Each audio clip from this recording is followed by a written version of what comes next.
Krishna Krishna, Krishna Krishna, Krishna Krishna, Krishna Hare.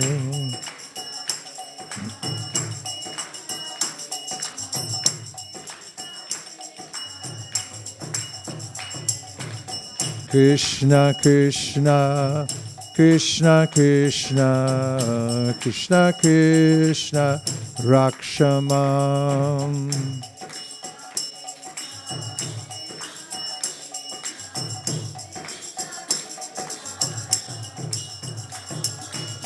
Krishna Krishna, Krishna Krishna, Krishna Krishna, Pahimam.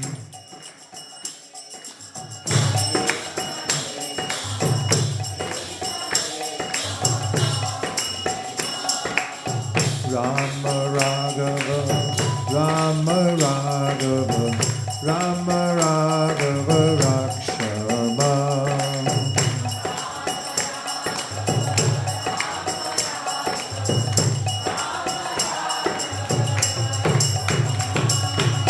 Krishna Keshava, Krishna Keshava, Krishna Keshava, Mahima.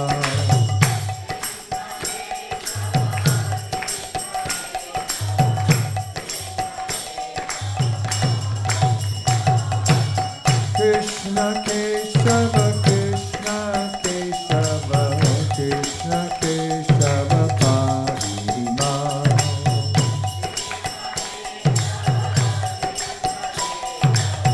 Krishna Keshava, Parima. Killing the demons, Vaisesika and Bakasura. When the twin Arjun trees fell to the ground, making a sound like the falling of thunderbolts, all the inhabitants of Gokula, including Nanda Maharaj, immediately came to the spot. They were very much astonished to see how the two great trees had suddenly fallen. Because they could find no reason for their falling down, they were puzzled. When they saw child Krishna bound up to the wooden mortar by the ropes of Mother Yashoda, they thought that it must have been caused by some demon. Otherwise, how was it possible? At the same time, they were very much perturbed because such uncommon incidents were always happening to child Krishna. While the cowherd men were thus contemplating, the small children who were playing there informed the men that the trees had fallen because Krishna had pulled the wooden mortar with the ropes binding him. Krishna came in between the two trees, they explained, and the wooden mortar was topsy-turvied and stuck in between the trees. Krishna pulled the rope, and the trees fell down. When the trees fell down, two very dazzling men came out of the trees, and they said something to Krishna. Most of the cowherd men did not believe the statement of the children. They could not believe that such things were at all possible. Some of the men, however, believed them and told Nanda Maharaj, "Your child is different from all other children. He just might have done it." Nanda Maharaj smiled to hear about the extraordinary abilities of his son. He came forward and untied the knot just to free his wonderful child. After being freed by Nanda Maharaj, Krishna was taken onto the laps of the elder gopis. They took him away to the courtyard of the house and began to clap, praising his wonderful activities. Krishna danced along with their clapping, just like an ordinary child. The Supreme Lord Krishna, being completely controlled by the gopis, sang and danced just like a puppet in their hands. Sometimes Mother Yashoda used to ask Krishna to bring her a wooden plank for sitting. Although the wooden plank was too heavy to be carried by a child, still, somehow or other, Krishna would bring it to his mother. Sometimes his father, while worshipping Narayan, would ask him to bring his wooden slippers, and Krishna, with great difficulty, would put the slippers on his head and bring them to his father. When he was asked to lift some heavy article and was unable to lift it, he would simply move his arms. In this way, daily, at every moment, he was the reservoir of all pleasure for his parents. The Lord was exhibiting such childish dealings with the inhabitants of Vrindavan because he wanted to show the great philosophers and sages searching after the absolute truth, how the supreme absolute truth, personality of Godhead, is controlled by and subject to the desires of his pure devotees. One day, a fruit vendor came before the house of Nanda Maharaj. Upon hearing the vendor call, "If anyone wants fruits, please come and take them. Take them from me." Child Krishna immediately took some grains in his palms and went to get the fruits in exchange. In those days, exchange was by barter. Therefore, Krishna might have seen his parents acquire fruits and other things by bartering grain, and so he imitated. But his palms were very small, and he was not very careful to hold the grains tight, so he was dropping them. The vendor who came to sell fruits saw this and was very much captivated by the beauty of the Lord. So she immediately accepted whatever few grains were left in his palms and filled his hands with fruits. In the meantime, the vendor saw that her whole basket of fruit had become filled with jewels. The Lord is the bestower of all benedictions. If someone gives something to the Lord, he is not the loser, he is the gainer by millions of times. One day, Lord Krishna, the liberator of the twin Arjun trees, was playing with Balaram and the other children on the bank of the Jamuna. And because it was already late in the morning, Rohini, the mother of Balaram, went to call them back home. But Balaram and Krishna were so engrossed in playing with their friends that they did not wish to go back. They just engaged themselves in playing more and more. When Rohini was unable to take them back home, she went home and sent Mother Yashoda to call them again. Mother Yashoda was so affectionate toward her son that as soon as she came out to call him back home, her breasts filled up with milk. She loudly cried, "My dear child, please come back home. Your time for lunch has already passed." She then said, "My dear Krishna, oh my dear lotus-eyed child, please come back and suck my breast. You have played enough. You must be very hungry, my dear little child. You must be tired from playing for so long." She also addressed Balaram thus, "My dear Rama, the glory of your family, my dear child, please come back with your younger brother Krishna immediately. You have been engaged in playing since early morning, and you must be very tired. Please come back and take your lunch at home. Your father, Nandaraj, is waiting for you.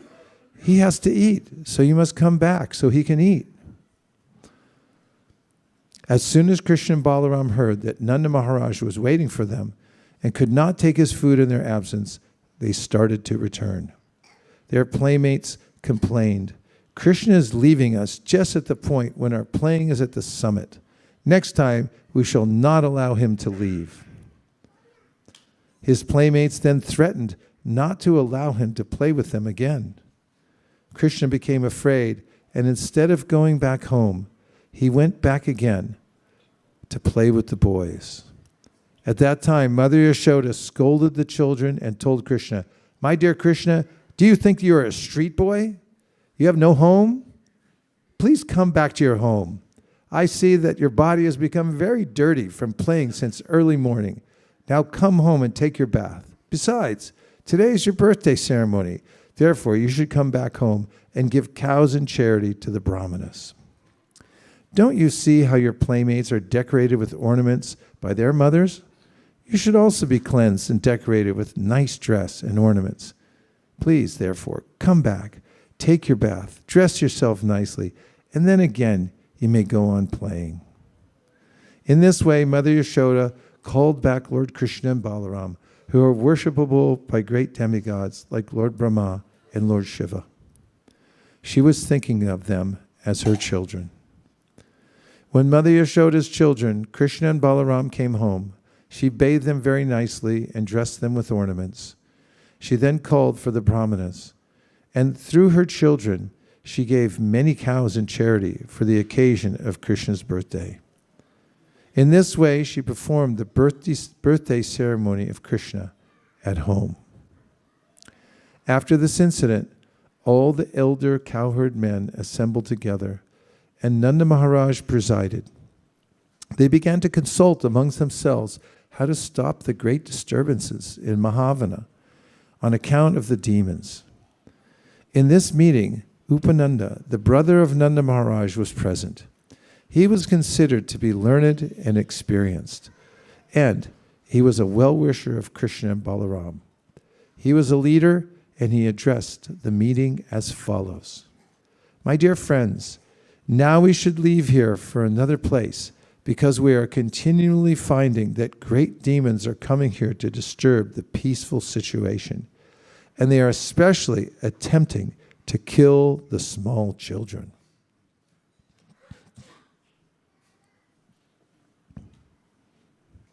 Just consider Putana and Krishna. It was simply by the grace of Lord Hari that Krishna was saved from the hands of such a great demon. Next, the whirlwind demon took Krishna away into the sky, but by the grace of Lord Hari, he was saved, and the demon fell down on a stone slab and died. Very recently, this child was playing between two trees, and the trees fell down violently, and yet there was no injury to the child. So Lord Hari saved him again. Just imagine the calamity if this child or any other child playing with him were crushed by the falling trees.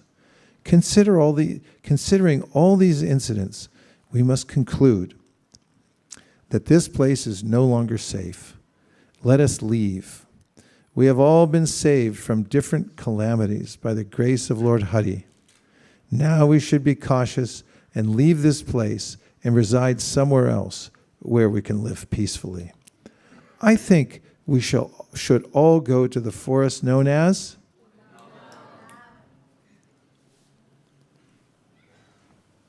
where just now there are newly grown plants and herbs. It is very suitable for pasturing. It is very suitable pasturing ground for our cows, and we and our families, the gopis with their children, can very peacefully live there. Near Vrindavan is Govardhan Hill, which is very beautiful, and there are newly grown grass and fodder for the animals, so there will be no difficulty in living there. I therefore suggest that we start immediately for that beautiful place, as there is no need to waste any more time. Let us prepare all our carts immediately, and if you like, let us go, keeping all the cows in front.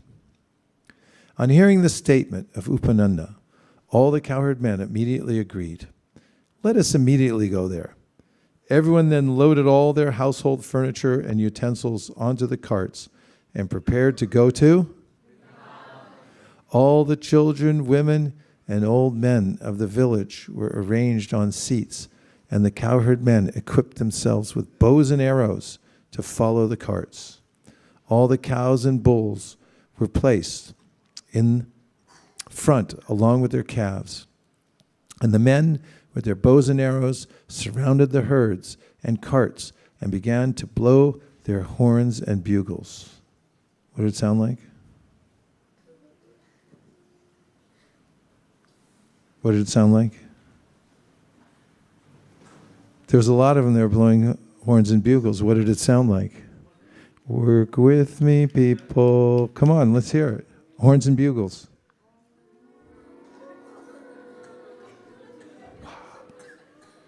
Listen to it again. That was really good. Go. Oh, I feel like I'm in Vrindavan. That's so nice. In this way, with tumultuous sound, although I don't think we reached that, they started for And who can describe the damsels of Vraja? They were all seated on the carts and were very beautifully dressed with ornaments and costly saris. They chanted the pastimes of child Krishna as usual. Mother Yashoda and Mother Rohini were seated on a separate cart, and Krishna and Balaram were seated on their laps. While Mother Rohini and Yashoda were riding on the cart, they talked to Krishna and Balaram, and feeling the pleasure of such talks, they looked very, very beautiful. In this way, after reaching where everyone lives eternally, very peacefully and happily, they encircled Vrindavan, drew all the carts together in a half circle, and in this way constructed a temporary residence. When Krishna and Balaram saw the beautiful appearance of Vrindavan, Govardhan Hill, and the banks of the river Jamuna, they felt very happy. As they grew up, they began talking with their parents and others in childish language, and thus they gave great pleasure to all the inhabitants of Vrindavan. Soon, Krishna and Balaram had grown sufficiently to be given charge of the calves. Cowherd boys, from the very beginning of their childhood, are trained to take care of the cows, and their first responsibility is to take care of the little calves. So, along with the other little cowherd boys, Krishna and Balaram went into the pasturing ground and took charge of the calves, and there they played with their playmates. While taking charge of the calves, sometimes the two brothers played on their flutes.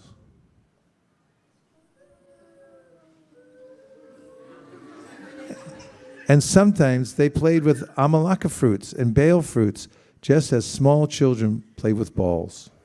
Sometimes they danced and made tinkling sounds with their ankle bells. Sometimes they made themselves into bulls and cows by covering themselves with blankets. Okay, let's have two volunteers. Okay, 1, 2. You two come up. Get a chudder. So right over here, right here. Turn around, face each other. Put a chudder over each of them. Who has more chudders? Somebody help them out. We need some wardrobe adjustment here. Okay, put one on him. Wardrobe. Okay. Okay, now face each other, like bulls. Arr. Arr. That's how Krishna and Balaram played, like that. Haribo.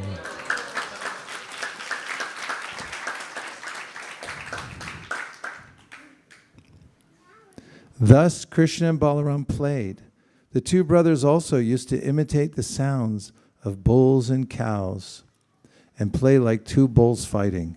Sometimes they used to imitate the sounds of various animals and birds. That's right, just like that. Just like that. In this way, they enjoyed their childhood pastimes, apparently like ordinary mundane children. Once, when Krishna and Balaram were playing on the bank of the Jamuna, a demon of the name Vaisesika assumed the shape of a calf and came there intending to kill the brothers. By taking the shape of a calf, the demon could mingle with the other calves. Krishna, however, specifically noticed this, and he immediately alerted Balaram about the entrance of the demon. Both brothers then silently approached him. Krishna caught hold of the demon calf by the two hind legs and tail, whipped him around very forcibly, and threw him up into a tree. The demon lost his life and fell down from the top of the tree to the ground. When the demon lay dead on the ground, all the playmates of Krishna congratulated him. Well done, well done. And the demigods in the sky showered flowers with great satisfaction.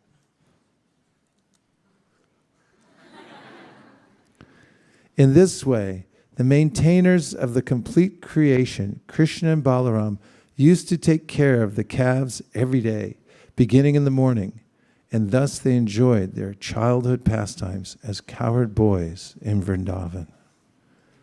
One day, all the cowherd boys went to the bank of the river Jamuna to water their calves. When the calves drank the water from the Jamuna, the boys also drank. After drinking, when they were sitting on the bank of the river, they saw a huge animal which looked something like a heron and was as big as a hill. Its top was as strong as a thunderbolt. When they saw that unusual animal, they became afraid of it. The name of this beast was? And he was a friend of? He appeared on the scene suddenly and immediately attacked Krishna with his pointed, sharp beak and quickly swallowed him up. When Krishna was thus swallowed, all the boys, headed by Balaram, became almost breathless, as if they had died. But when the Bakasura demon was swallowing up Krishna, he felt a burning, fiery sensation in his throat. This was due to the glowing effulgence of Krishna. The demon quickly threw Krishna up and tried to kill him by pinching him with his beak. Bakasura did not know that although Krishna was playing the part of a child of Nanda Maharaj, he was still the original father of Lord Brahma, the creator of the universe. Mother Yashoda's child, who is the reservoir of pleasure for the demigods, and who is the maintainer of saintly persons, caught hold of the great gigantic heron by the two halves of his beak and, before his cowherd boyfriends, bifurcated his mouth, just as a child very easily splits a blade of grass. From the sky, the denizens of the heavenly planets showered flowers, like the malika, the most fragrant of all flowers, as a token of their congratulations. Accompanying the showers of flowers, there was a vibration of bugles, drums, and conch shells. That's it?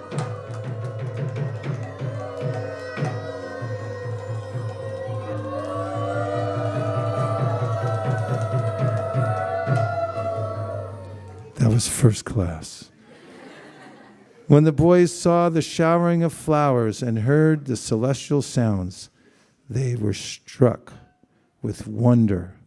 And when they saw Krishna freed from the mouth of the great demon Bakasura, all of them, including Balaram, were so pleased that it seemed as if they had regained their very source of life. As soon as they saw Krishna coming toward them, they one after another embraced the son of Nanda and held him to their chests. After this, they assembled all the calves under their charge and began to return home. When they returned home, they spoke of the wonderful activities of the son of Nanda. When the gopis and cowherd men all heard the story from the boys, they felt great happiness because naturally they loved Krishna. And by hearing about his glories and victorious activities, they became still more affectionate toward him. Thinking that child Krishna had been saved from the mouth of death, they looked upon his face with great love and affection. They were full of anxiety and could not turn their faces from the vision of Krishna. The gopis and the men began to converse amongst themselves about how wonderful it was that child Krishna had been attacked in so many ways and so many times by so many demons, and yet the demons themselves had been killed and Krishna had remained uninjured. They continued to converse amongst themselves about how so many great demons in such fierce bodies had attacked Krishna to kill him, but by the grace of Hari, by the grace of who? Hari. Had not been able to cause even a slight injury.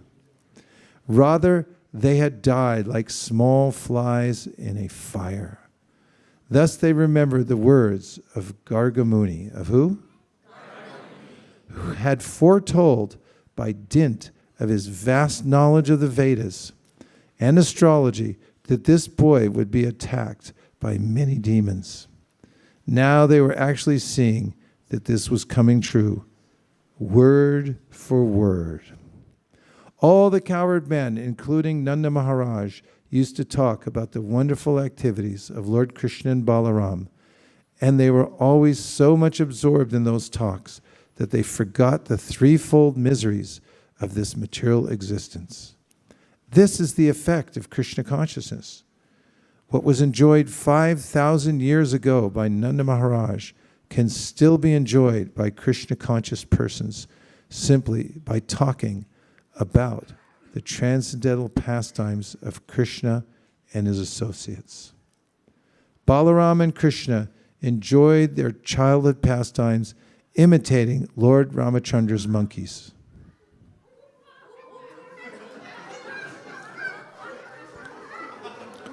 Just like that. It's exactly like that.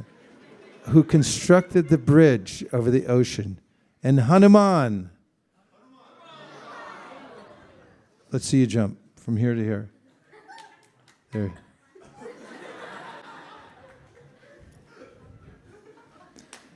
And Hanuman, who jumped over the water to Ceylon.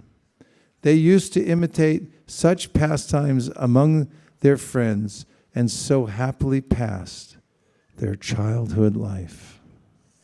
Thus ends the Bhaktivedanta purport of the 11th chapter of Krishna, killing the demons Vaisesika and Bakasura.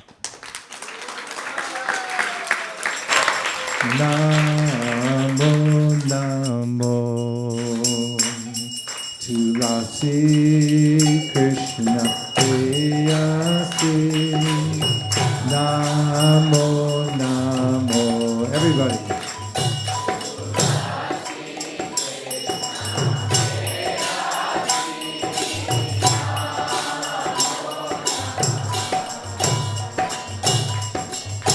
Radha Krishna Seva Pavo Abhilasi.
Shakiranu Gata Koro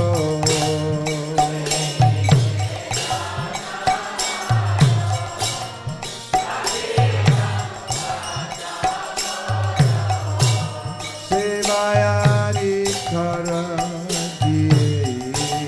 Koro Nijadasi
Chapapani Brahma Hatyarikani Cha Tani Tani Pranashyanti Karakina Pare Pare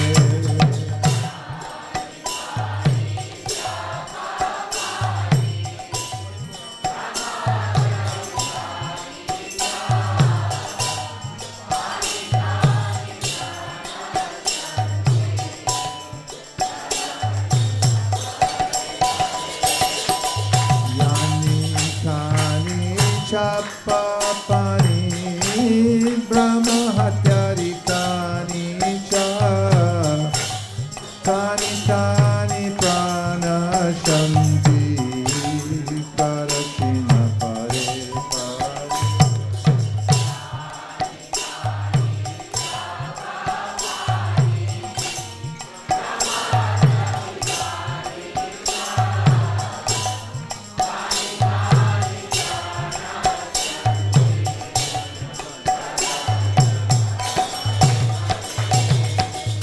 Yani Kani Chapapani Brahma Hatyarikani Cha Tani Tani Pranashyanti Karakshina Pare Pare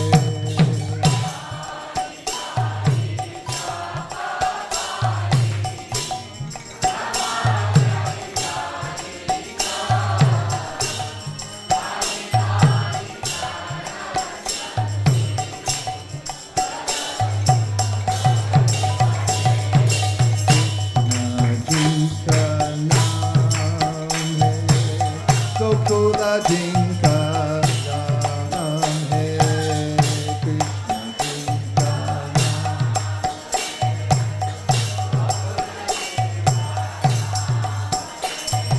I say Shri Bhagavan Ko Mere Parampara Pranam Hai I say Shri Bhagavan Ko Mere Parampara Pranam Yashoda Jinka Maya Hai Nanda Jiva Paya Hai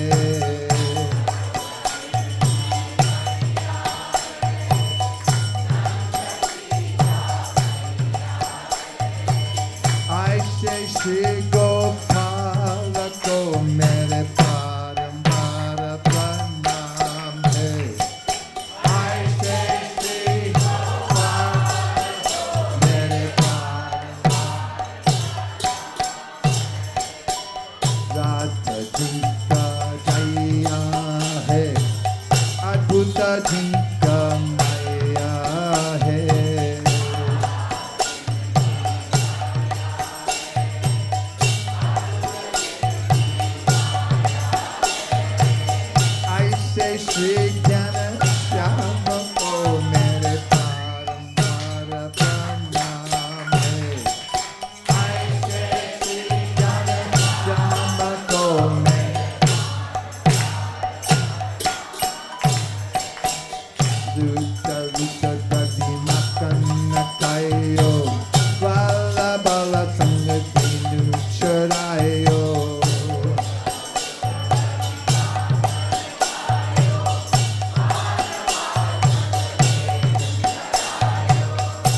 pachayo, rahase gajako panda chudayo.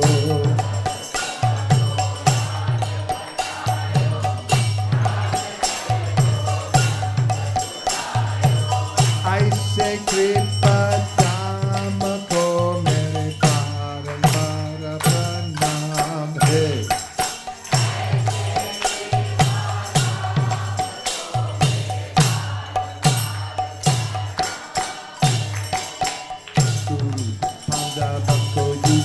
Machayo, Arjuna ko upadesha sunayo.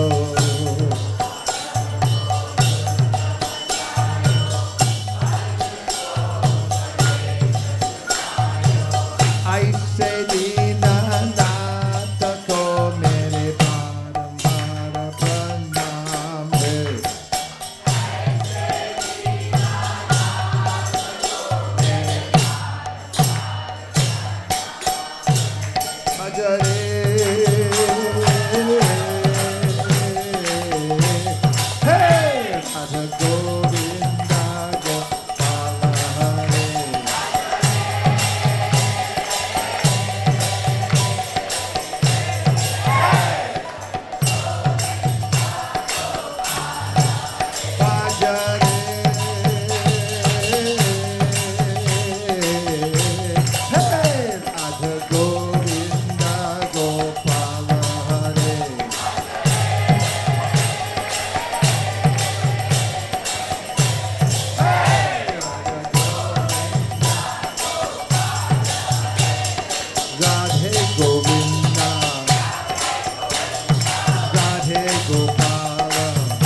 Govinda,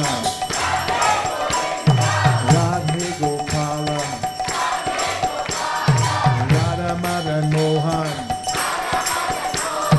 Radha Madhava, Radha Bhakti Hari, Radha Damodara, Radha Giridhari, Radha Gokulananda, Gopinatha, Radha Gopi Ballabha, Radha Kirchor Gopinath, Radha Kunja Bihari, Radha Landanishwara, Gandharvika Girihari, Radha Nila Madhav, Radha Parishvara, Parthasarthi, Radha Radhanath, Radha Zamana, Radha Rasbihari, Radha Shama Sundar, Radha Vrindavan Chandra, Rukmini Dwarkadish, Kishore Kishori, Radha Govinda, Radha Kalachandji, Bhajare, hey, Radha Govinda Gopala Hare.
Nitai Gaura Haribo, Haribo, Haribo, Nitai Gaura Haribo.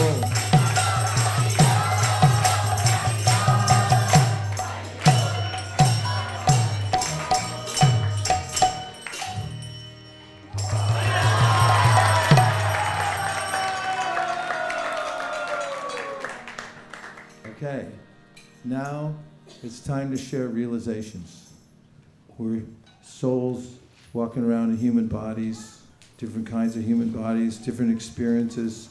Some of you are working, some of you are going to school, some of you sit and chant and japa all day long, you won't come out of your room. Some are taking care of cows. So let's hear what kind of ways you're seeing the world through the lens of Krishna consciousness. Share what's going on. Tight-knit community, we have to guya makyati prichiti. What's in your heart? What's bugging you these days? What's lifting you up? What do you wish wasn't happening? What do you wish would happen? What are your goals?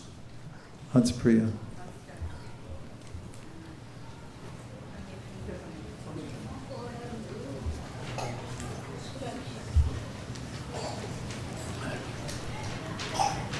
I'd like to rent out a microphone for the night. Thank you. Hare Krishna. So I had COVID, and after the COVID I had the effect of like tremoring on my hand and a little bit of stuttering.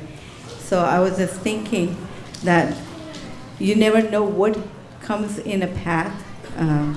It hits you, and then you think that I have the rest of the life. And you just basically can't even pause to think, what are we doing? And this made me realize that I need to pause and take each and every day seriously.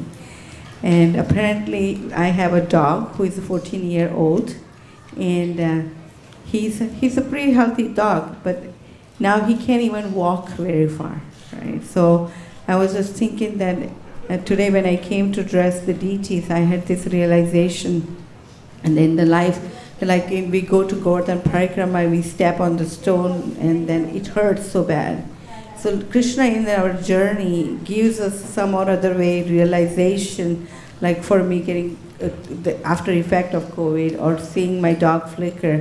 So Krishna gives us this, the stone in our journey of spiritual life, but it's up to us how we take it seriously. And because of that realization, I enjoyed my service today throughout the day, and I'm enjoying this relation, this association.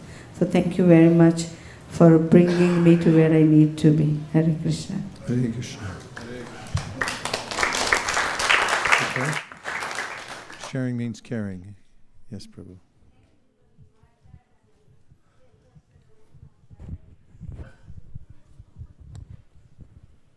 Maharaj, I feel Monday to Friday is like going to hellish planets. Yamlok.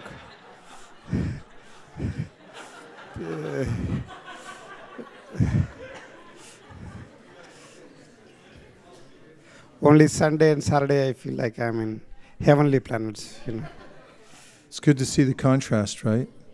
Can anybody think of a verse in the Shastra where it mentions that by seeing the contrast between the two worlds, that which may be hellish and that which may be sublime and transcendental, that one gets more realization? Go ahead. Madhurisaki? From Shastra. No credit without microphones. Do it slow. Vidyam cha yas tad vedo bayam saha avidyaya mitum tidva vidyaya mitum ashnute. Expound.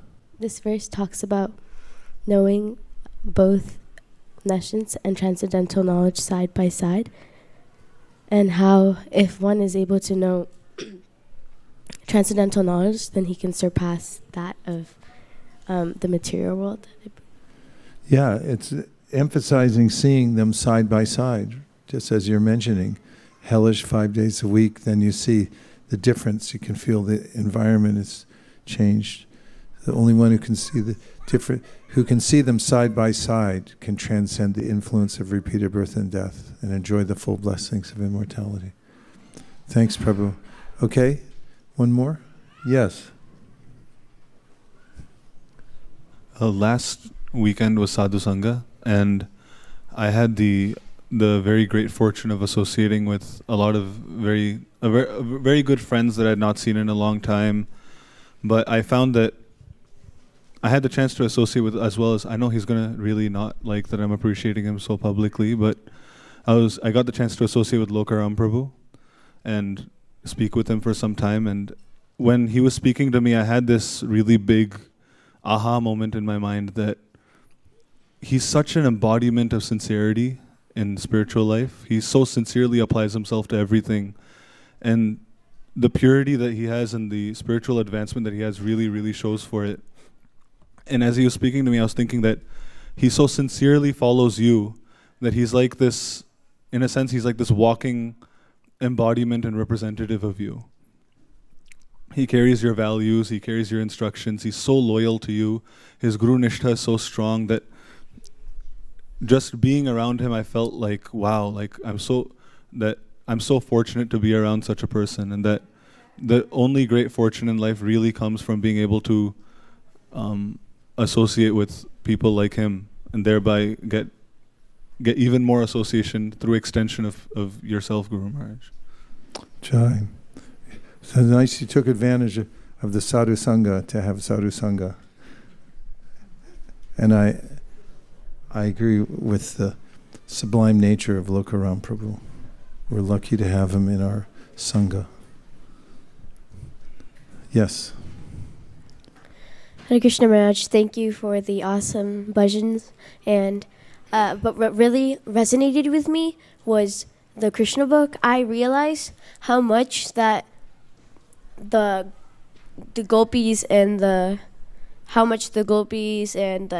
cowherd men, how much they cared for Krishna and how much they expressed their love to him. They wanted to move away from their own home. It's a very big deal to move away from their home, but they acted like nothing just for the sake of Krishna.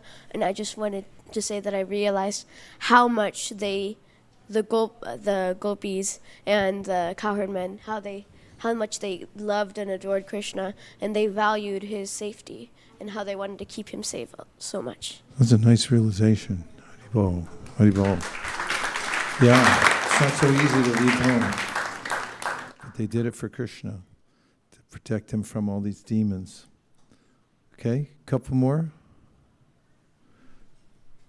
How's your lives going? Super good and getting better? Sukeshwari, go ahead.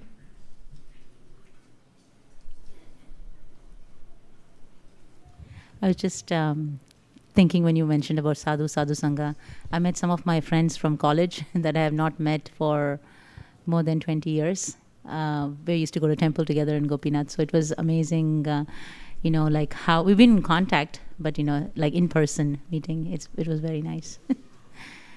Yeah, it's sort of shocking to meet people that you've known all the time on Zoom, and suddenly they're standing in front of you. It's like, it's me. Do you recognize me? Yeah. Who else? Yes, a couple over here.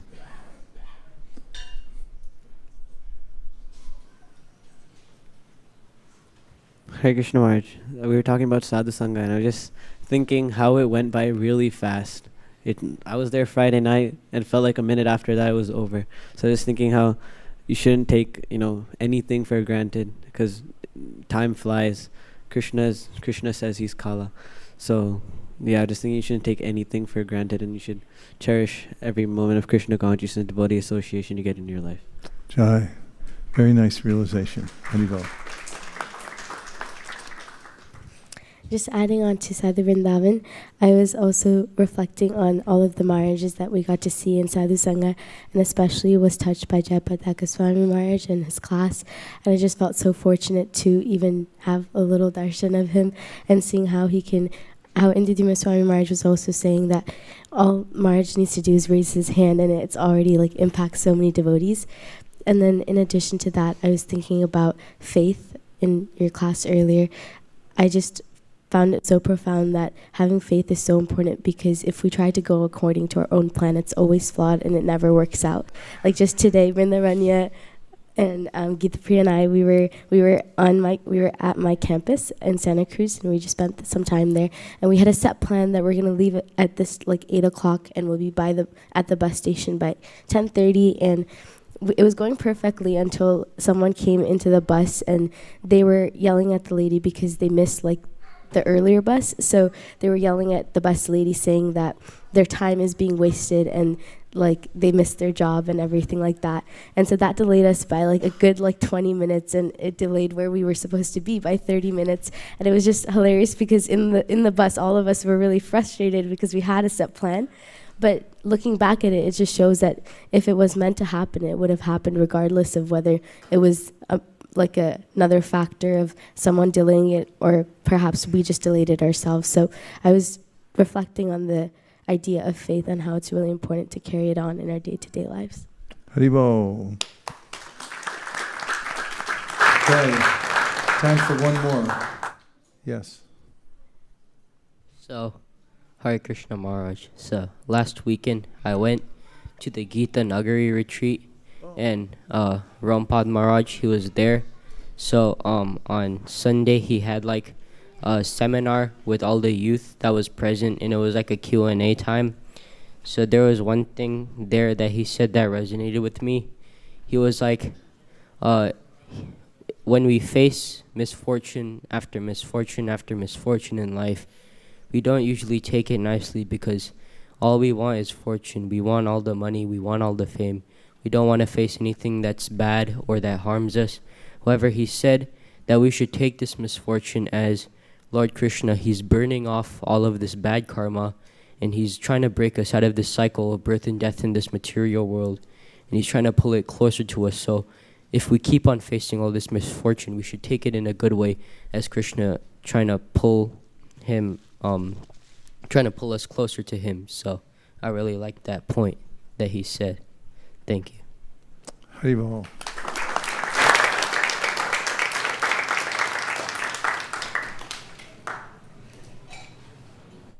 Yeah, so things may happen to us. They will happen to us. That's kind of an obvious statement, but just because they don't go according to our plan doesn't mean it's something that's outside of Krishna's ultimate plan. If we encounter setbacks and so forth, it's not necessarily that's what Krishna wanted us to encounter, but he does have an overarching plan that the universe is meant, as you were pointing out, for ultimate purification. And it's up to us how we are able to take it and learn from it, whatever happens to us, which is the ultimate purpose of the material experience, is to become refined. So, let's sing one last Hare Krishna tune. Yes? You had a point? Go ahead. Prabhu, towards the end, I just wanted to, mention about the Oxford Center of Hindu Studies, the program. Was it today? Yeah, today they had a information session, Prabhu. If you're okay, we'll just quickly show that after the whole thing is over. I really want to see it. I wanted to attend myself, actually. Was it good? Yeah, so today was the information session, and the virtual session will happen on July 8th and 9th, that weekend. Oh. And Prabhu wanted us to show, and if you could talk about it to the Yeah, youth. please do. Actually, I heard a long time ago, I heard from Radhika Raman about the study for adults, and I said that it would be really nice to make it, of course, most of you are more advanced than adults anyway, but I wanted him to put together a program that could be for young people to get a survey view of the whole Vedic culture. So that's what's happening here. So this Gaudiya Studies program, do you want to say more? Okay, please go ahead. Hare Krishna. This is the Gaudiya Studies program, which is being conducted by the Oxford Center for Hindu Studies. It's created and run by devotees like Sharnak Rishi Prabhu, Radhika Raman Prabhu, Gopinath Acharya Prabhu, various people who are scholars in the academic field, who are also presenting very, very relevant topics to all of us who are trying to progress on the path of bhakti. And first, it's very, very important academic questions surrounding the subjects of history, science, and spiritual life and their relationship with one another. As well as after that, a much more deep dive into intellectually approaching Shastra. What I mean by that is that there's also a culture that surrounds not only, obviously we should read it, but there's also a culture that surrounds how to think about it, how we should question things, because if we don't question things and really think about what we are reading, it won't really stick with us, and we won't really have a very deep understanding of what we're doing. So developing that technique and developing that mentality is very, very important, and this course offers that to us. And finally, also understanding the position of Srila Prabhupada in the context of our previous acharyas and having a dialogue about that is what this course offers. And it's very, very nice because the way the course is formatted is a lot of the students do their reading, and then all the students discuss with one another. And afterwards, the instructor comes in, and then everyone discusses, and the instructor also teaches off of what everyone has read. So that it's a lot of the time, if there's just a teacher teaching and everyone listening, everyone doesn't feel like they themselves are practically applying their own mental capacities and really, really learning that way. So if you're very interested in getting involved and really, really deeply understanding Shastra, this is a very, very good course to start. I recommend it. Hare Krishna. So, I'm leaving on Thursday for New York for the Rath Yatra. Had some other meetings there and other things happening. Dhanakriya Prabhu's getting married. I'll be doing 2 weddings there and some initiations, and attending Rath Yatra, attending the board meeting for the Bhakti Center. And then I'm going to the UK for about 4 days, and then I have to go to Italy for the annual general meeting for the BBT trustees and directors. And then after that, I'm going to meet near Kula in Heathrow Airport, and we'll stay in the UK for a couple of weekends. And after that, I don't plan to go very many places because I've been missing being here with everybody. So hopefully we'll be around a lot more in August, September. And we are going to Kartik, which is late this year, so part of October. But going early, a little early to Kartik because it's so late. It pushes off past Thanksgiving. So going a couple weeks early, Kartik, and coming back a couple weeks early. So I'm looking forward to having some time here for the last section of Kartik. Just like, remember in the old days, back during the beautiful pandemic we had, and so forth. So I'm really going to miss everybody, and my humble request, please keep a really high standard of chanting japa and following the 4 regulative principles. And please take care of one another. We're really dependent on our associations, so try to be kind and go out of your way to see what help you can give to anybody in any way, service, physical, mental, spiritual help for the devotees. Does that sound fair enough? Okay. Let's sing a Hare Krishna tune, and then we go home and dream about Krishna killing Bakasura. Let's sing that tune from Third Jai Radha Madhava.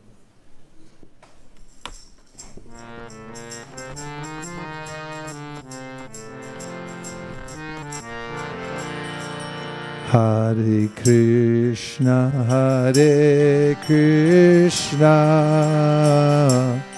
Krishna Krishna, Hare Hare, Hare Rama, Hare Rama, Rama Rama, Hare Hare.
Krishna, Krishna Krishna, Hare Hare, Hare Rama, Rama Rama, Hare Hare.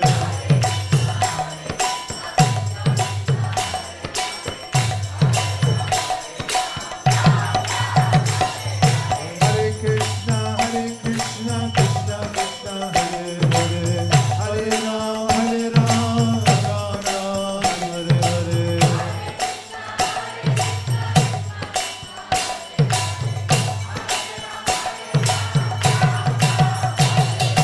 Hare Krishna, Krishna Krishna, Hare Hare, Hare Rama, Rama Rama, Hare Hare. Hare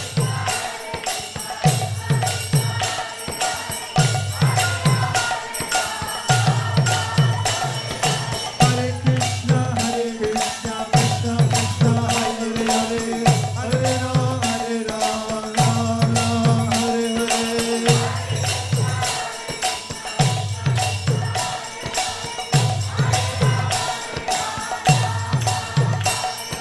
Hare Krishna, Krishna Krishna, Hare Hare, Hare Rama,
Rama Rama,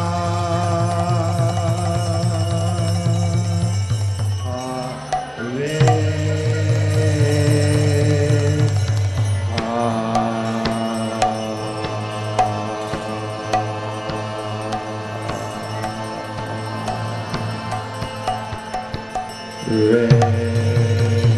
Go Premanande,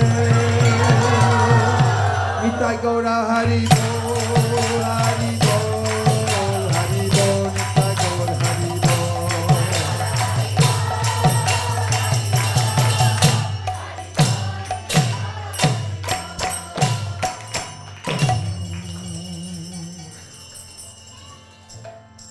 Dear Srila Prabhupada, dear Sri Chaitanya Mahaprabhu, Shri Shri Panchatattva, Shri Shri Radha Madan Mohan, Shri Shri Lakshmi Nrsingadev, if you so desire, please empower our ISV community to always be kind to all living entities, starting with those of us we associate with every day. Please give us taste for hearing and chanting holy names, reading Srimad Bhagavatam, Prabhupada's books, and please let us have compassion for the people of the world try to share anything good that we have with them so that they can also feel the bliss of Krishna consciousness. Thank you for considering our request. Om Tat Sat. Everyone who agrees with this prayer in whole or in part, please unmute and say Hare Krishna. Hare Krishna. Panchakalpa Krishna.